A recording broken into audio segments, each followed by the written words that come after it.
Hi friends, আজকে আমি মূলো দিয়ে চালের পরোটা রেসিপি নিয়ে এসেছি। আপনারা সাধারণত মূলো দিয়ে আটার পরোটা খেয়েছেন। এটা আমি বাড়িতে একটা ইউনিক স্টাইলের পরোটা রেসিপি তৈরি করেছি, যেটা খুব তাড়াতাড়ি হয়ে যায়। যেন আটা মাখতেও হবে না, চট করে হয়ে যাবে। এই রেসিপিটা তৈরি করার জন্য আপনারা জেনে নিন।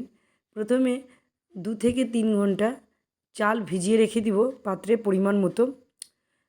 তারপরে ভিজিয়ে রাখা চালগুলিকে ধুয়ে ভালো করে একটি মিক্সি জারে নিয়ে নেব। নিয়ে নেওয়ার পর তাতে অল্প পরিমাণে আদা দিব এবং কিছুটা রসুন কোয়া দিব, আর পরিমাণ স্বাদ অনুসারে লবণ দিব, আর অল্প পরিমাণে হলুদ দিব।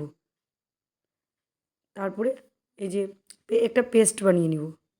হলুদ দেওয়ার কারণ এটাই, যাতে একটা হলদে বর্ণের লাগে দেখতে, পরোটাটা দেখতে সুন্দর লাগে, তাই একটু হলুদ ইউজ করেছি। আপনারা মন করলে সেটা স্কিপও করতে পারবেন, আর নইলে দিতেও পারেন। আমি দিয়েছি একটু সৌন্দর্যের জন্য, আর এমনি হলুদ খাওয়া ভালো, তাই। এই যে চালের তৈরি করে রাখা পেস্টটির মধ্যে আমি 3-4টে মূলোকে গ্রেট করে নিব। প্রথমে ওই গ্রেট করে রাখা মূলোগুলি ওই চালের পেস্টের মধ্যে দিয়ে দেব, দিয়ে ভালো করে মেল্ট করে নেব। করে নিয়ে এই তো একটা গরম তাওয়ার মধ্যে নিয়ে একটু হালকা তেল দিব, তেল দিয়ে ওটা ঢেলে দিব।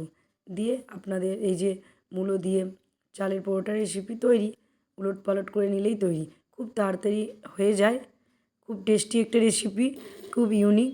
কাউকে পরিবেশন করলে সেও ভাববে এটা কী দিয়ে তৈরি হয়েছে, চট করে বোঝাও যায় না। প্লিজ কেমন লাগছে লাইক কমেন্ট শেয়ার করুন।